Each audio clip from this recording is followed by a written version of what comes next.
नरेंद्र मोदी पहुंचे हैं गुजरात और वहां पर जाकर उन्होंने कौन कौन से नए जुमलेबाजियां छोड़ी हैं, कौन कौन से वादे किए हैं और किस तरीके से अब नरेंद्र मोदी जी ने गुजरात के लोगों को अपने झांसे में लिया है, चलिए आपको बताते हैं। हालांकि 2027 में होने वाला है अभी गुजरात में चुनाव और ऐसे में अभी से ही दौरे, अभी से ही जानकारियां, अभी से ही जुमले जो है स्टार्ट हो चुके हैं।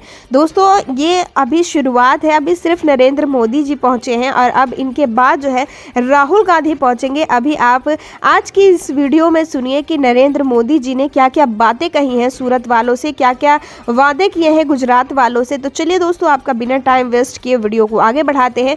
और इससे पहले अगर आप हमारे चैनल पर नए हैं तो चैनल को सब्सक्राइब कर लीजिएगा। किस राज्य से आप इस वीडियो को देख रहे हैं, वीडियो को लाइक और चैनल को सब्सक्राइब कर कॉमेंट में अपने राज्य का नाम मेंशन ज़रूर कीजिएगा। और आप किस राज्य से जुड़ी अपडेट्स ज़्यादा से ज़्यादा चाहते हैं वो भी हमारे साथ ज़रूर शेयर कीजिएगा। फिलहाल जो है मैं आज की इस वीडियो में कवर करने वाली हूँ गुजरात और दिल्ली के बीच की गई जुमलेबाजियों के बीच का अंतर। जी हाँ दोस्तों, गुजरात पहुंचने के बाद भी पूरा का पूरा 3 किलोमीटर का रोड शो होने के बाद पूरा का पूरा 3 से 4 घंटा जो है नरेंद्र मोदी जी ने जनता का लिया और उन्होंने क्या कुछ नया वादा किया है, क्या कुछ पुराने वादे को रिन्यू करने का वादा किया है, किस हॉस्पिटल का उन्होंने जो है इनॉग्रेशन किया है और उस हॉस्पिटल में क्या क्या सुविधाएं आपको मिलने वाली हैं। अगर आप भी गुजरात से हैं तो पूरी जानकारी यहीं से देख लीजिए, यहीं से समझ लीजिए कि आने वाला जो 2027 है उसमें आपको किसको चुनना है, ये किसको नहीं चुनना है, ये आपकी खुद की पर्सनल चॉइस होगी। और आपके बच्चों का आने वाला फ्यूचर किस तरीके से सिक्योर होगा इस पर भी आप अपना खुद ही सोच समझ विचार कर लीजिएगा। पर जो सच्चाई है हम वो आपके सामने रखेंगे और इस वीडियो के आखिर तक पहुंचने के बाद आप ये समझ जाएंगे कि दिल्ली वालों को किस तरीके से जुमलेबाजी इंसान की जो बातों में आकर जो लोगों ने वोट दिया है, क्या उसी तरीके से गुजरात वालों को भी धोखा मिलने वाला है। तो चलिए दोस्तों, वीडियो को आगे बढ़ाते हैं और आपको वीडियो के एंड तक पहुंचते पहुंचते क्या समझ आया प्लीज़ कमेंट में हमें ज़रूर बताएगा। फिलहाल हम बात करते हैं दिल्ली में हो रहे चुनावों पर नरेंद्र मोदी जी ने क्या क्या वादे किए थे। सबसे पहला वादा था 2500 रुपये जो है हर एक महिला के खाते में देने का और यही same to same copy paste वादा जो है गुजरात में भी नरेंद्र मोदी जी ने कर दिया है। नरेंद्र मोदी जी ने कहा कि इस 2 सालों में तो वो कुछ नहीं कर पाएंगे, पर अगर 2027 में उन्हें एक बार फिर से गुजरात की जो सत्ता है अगर उनके हाथ में आती है तो गुजरात की सभी महिलाओं के खाते में जो है 2500 रुपये जो है प्रति माह दिया जाएगा और जो कैबिनेट की पहली मीटिंग होगी इसी में दिया जाएगा। और आपको अगर याद हो तो सेम टू सेम डायलॉग पे कॉपी पेस्ट था दिल्ली के चुनाव में, जब दिल्ली में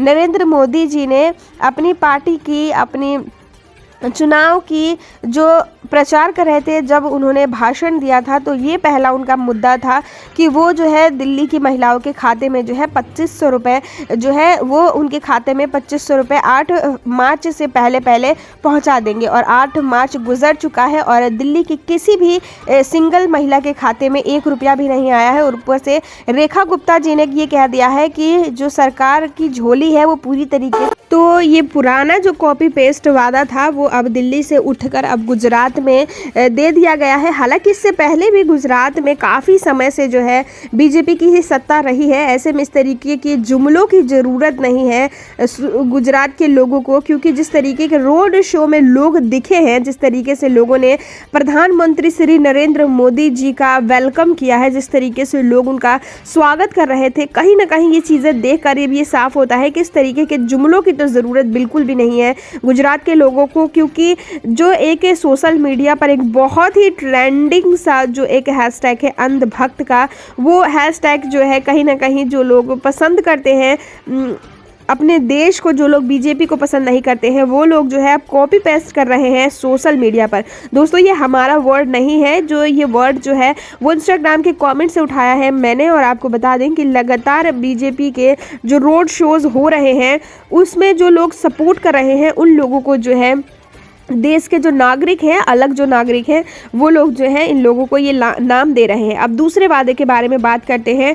नरेंद्र मोदी जी ने साफ तौर पर ये कहा था कि जब दिल्ली में बीजेपी की सरकार ये नरेंद्र मोदी जी ने वादा किया था कि जो गरीब जनता है, जो हमारे देश के गरीब लोग हैं, जो हमारे दिल्ली के जो मिडिल क्लास जो फैमिली के लोग आते हैं, उनसे मैं वादा करता हूँ कि जब बीजेपी की सरकार बन जाती है दिल्ली में, तो दिल्ली वासियों को जो है पूरे दिल्ली में फ्री बिजली, फ्री पानी दिया जाएगा। जहां एक तरफ 200 यूनिट फ्री आम आदमी पार्टी दे रही थी, उस दौरान जो है बीजेपी ने और नरेंद्र मोदी जी ने वादा किया था कि 400 यूनिट फ्री जो है बिजली हमारे देश के, हमारे जो राजधानी है वहाँ के लोगों को मिलेगा। पर बीजेपी की सरकार बन चुकी है और पहले महीने में ही रेखा गुप्ता ने ये वादा किया है कि एक बार फिर से पूरे सरकार की झोली जो है वो खाली है। ऐसे में पहले जो 200 यूनिट फ्री मिल रहा था, अब आपको सिर्फ और सिर्फ 100 यूनिट ही फ्री मिलेगा और आपको 100 यूनिट के बाद अगर आप जो भी बिजली इस्तेमाल करते हैं उसके आपको पैसे पे करने होंगे। तीसरा जुमला जो है दिया है गुजरात में नरेंद्र मोदी जी ने, जो कि नया है, कुछ अलग सा है। उन्होंने बताया है कि जिस तरीके से हमारे देश में लोग बीमार पड़ रहे हैं, जिस तरीके से लोगों का फैट बढ़ रहा है तेल खाकर, घी खाकर, और जिस तरीके से लोग कार्बोहाइड्रेट यानी कि चीनी खाकर जिस तरीके से अपना फैट बढ़ा रहे हैं, जिस तरीके से बीमारियों के शिकार हो रहे हैं, ऐसे में पीएम नरेंद्र मोदी जी ने कहा है कि इन चीज़ों का इस्तेमाल जो है अपने किचन में 25% जो है वो आपको कम करना चाहिए। और यही चीज़ जो है देखकर तेल, चीनी और साथ ही बाकी जिन चीज़ों से आपका कार्बोहाइड्रेट और फैट बढ़ता है, ये चीज़ें जो है अब 10% की कीमतों में बढ़ोतरी होने वाली है। तो दोस्तों अब मैं इसको क्या बोलूँ कि मतलब कि क्या ये देश के हित में है, क्या ये गरीबों के हित में है? 10% जो है पैसे बढ़ाए जाएंगे। अगर 100 रुपये का है इस टाइम पे, हालांकि 100 रुपये तो रिफाइंड तेल या सरसों का तेल है ही नहीं इस टाइम पे। मैं दिल्ली में रहती हूँ और इस टाइम पे मैं जो है 170 रुपये लीटर जो है सरसों का तेल ख़रीद रही हूँ और 180 रुपये जो लीटर है वो मैं रिफाइंड तेल ख़रीद रही हूँ। इसका मतलब साफ है कि अगर 200 रुपये रिफाइंड तेल या सरसों का तेल होता है, मैं आम भाषा में आपको समझाने की कोशिश कर रही हूँ, तो अब पूरा का पूरा 20 रुपये यानी कि 220 रुपये हो जाएंगे अब रिफाइंड तेल और सरसों का तेल। तो दोस्तों ये गरीबों के हित में था या उनकी सेहत को देखकर नरेंद्र मोदी जिसकी कीमतें बढ़ा रहे हैं ताकि लोग कम से कम इस्तेमाल करें और कम से कम बीमार पड़े?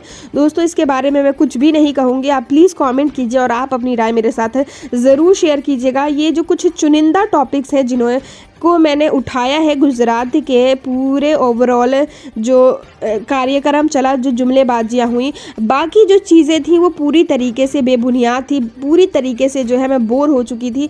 मैंने पूरे का पूरा 3 घंटे की वीडियो क्लिप जो है काफ़ी स्पीड से देखी, इसके बावजूद मैं काफ़ी ज़्यादा बोर हो चुकी थी। और इतना ही मुझे समझ में आया है कि जो नरेंद्र मोदी जी जो है हमारे देश के प्रधानमंत्री जी हैं, मैं नरेंद्र मोदी के बारे में नहीं बोलूँगी, जो हमारे देश के प्रधानमंत्री हैं, जो कि हमारे देश के मुखिया हैं, उन्हें कम से कम इतना फास्ट तो ज़रूर बोलना चाहिए। इतनी चीज़ें तो उन्हें ध्यान में रखनी चाहिए कि हमारे देश के हित के लिए क्या है और क्या गलत है, क्या सही है। फ़िलहाल मैं बहुत ज़्यादा वो वीडियो अभी मैंने देखी, मैं बहुत ज़्यादा फ्रस्ट्रेट हो चुकी हूँ उस वीडियो क्लिप को देखकर।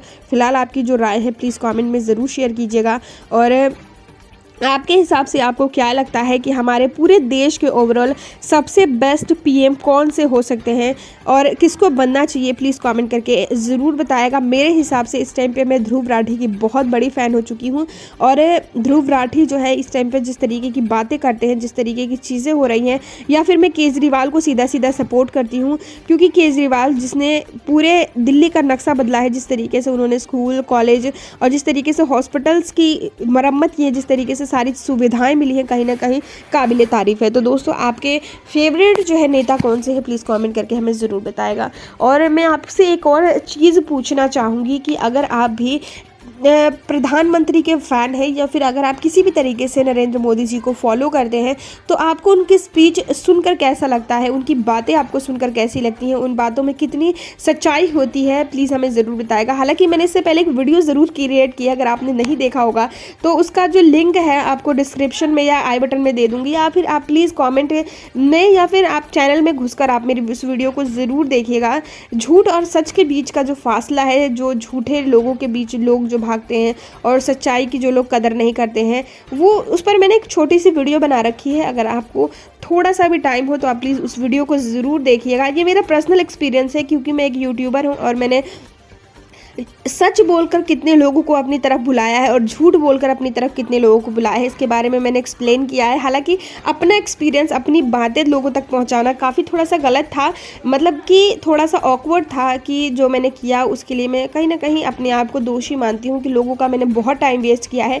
हालाँकि आप उस वीडियो को देखिए और अपनी राय रखिए, और आप अपनी राय ज़रूर ये रखिएगा कि आपको जो है अपने देश का प्रधानमंत्री किसके तौर पर देखना चाहते हैं आप, कौन सा है। और मनमोहन सिंह की मैं बहुत रिस्पेक्ट करती हूँ, वो जहाँ भी हों उनकी आत्मा को भगवान शांति दें।